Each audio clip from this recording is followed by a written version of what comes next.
Good evening, I'm Bo Williams and welcome to the 7. Let's get a look at the big 7 stories happening right now. And topping the list for us tonight, the latest on the wildfires we are continuing to monitor across the area. As a matter of fact, we're still keeping tabs on a fire burning just outside Big South Fork National River and Recreation Area. This is in McCreary County, Kentucky. That fire growing to more than 775 acres. Now, it was only 10% contained at last update. As a matter of fact, yesterday, the U.S. Forest Service said more than 80 people were working to try to contain that fire. And in its latest update, the Big South Fork continues to say private homes and park infrastructure are still threatened and that the fire continues to spread northeast toward part of the park. There are closures in that area, including a portion of Alum Road. Meanwhile, we are learning the House Mountain fire burning in the Corryton area of East Knox County is 100% contained. That fire 450 acres in size. We brought you coverage of this fire throughout the day yesterday. It was first reported early yesterday morning. Crews plan to start what they call a backfire from the top of the fire line tonight. Now, this is where debris is intentionally burned to help keep wildfires from spreading. So if you are in that area, you can expect more smoke once they get the backfire going. Up next on our Big 7 list for you, Carla Humphreys in court today for a bond hearing in an attempted first-degree murder charge. Now, she is accused of trying to poison her husband, Gary. The judge lowered Humphreys' bond from $250,000 to $100,000 with GPS requirements. The court heard from Gary Humphreys, who said after a heart transplant in July of 2024, he returned home with his wife, but his health soon declined. He testified he believes antifreeze poisoning is to blame, claiming his wife prepared his meals and the food began tasting unusually sweet. Gary went on to say that he went to Vanderbilt Hospital in October of 2025 after an ongoing illness with severe symptoms, weight loss. He then underwent a kidney biopsy and says he was told he could be suffering from some form of poisoning. But Carla Humphreys' defense attorney had questions for Gary regarding medical records that she says show very little to no evidence of antifreeze poisoning.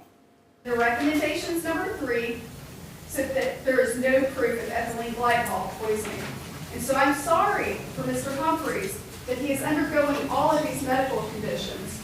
And I'm sorry that he and his wife have such a poor relationship that he would think that she would poison him. But he wasn't poisoned. You have to read it as a whole, its entirety. It's not just one page. It's not just, a little snippet. It's the entirety. He's been in and out of the hospital over 90-something times this past year. So when you think about that 90-something times, there is something severely wrong with him. Carla Humphreys is expected to be back in court on June 26th. A grand jury has now indicted the teenager accused of killing a Powell 13-year-old. Malachi Harris will be tried as an adult on charges of first-degree murder and tampering with evidence. Harris's indictment states that the grand jury found there was evidence of probable cause that Savannah Copeland's killing was intentional and premeditated. Now, the development comes after a juvenile court judge transferred Harris's case to adult court back in February. And while he was still in the juvenile court system, Harris had been charged with second-degree murder. This after Copeland's body was found on a trail in the Broadacre subdivision in October of 2024. As we have been reporting, the medical examiner who performed Savannah's autopsy previously testified the 13-year-old suffered 93 stab wounds, a number the medical examiner described as a, quote, conservative estimate. Next on the 7 for you, a former LaFollette police officer facing serious charges tonight after being indicted by a Campbell County grand jury. Investigators say Isaiah Lloyd is charged with official misconduct and coercing a witness. According to the indictment, Lloyd is accused of vandalizing a home in January of 2024 and even throwing an explosive device at a homeowner who confronted him. He's also accused of trying to influence a witness in a separate case. Lloyd previously worked as a Tennessee Highway Patrol trooper before resigning in 2018 amid other allegations. Now, this is a story that we covered extensively at the time. He is now set to make his first court appearance on May 4th. Up next for you tonight, a Knox County man will spend decades in prison after a deadly DUI crash that killed 3 people, including his wife and unborn child. Prosecutors say 22-year-old Jonathan Jones crossed the center line on Raccoon Valley Road in June of 2024, hitting another vehicle head-on after driving recklessly. Investigators say Jones had multiple drugs in his system at the time. Now, he was convicted of vehicular homicide and other charges. The judge sentenced him to 20 years in prison with no chance of parole. Next on the 7, we are learning the Tennessee Occupational Safety and Health Administration, or TOSHA, is investigating after a City of Madisonville employee was left in need of rescue. Now, we first brought you this story last night. People rushing to the rescue of the city employee whose lawnmower had flipped, leaving him pinned underneath it in the water. All of this happening on his second day on the job. Now, the Madisonville police chief tells us the employee was cutting grass at Kefauver Park yesterday morning, but got too close to the water and flipped.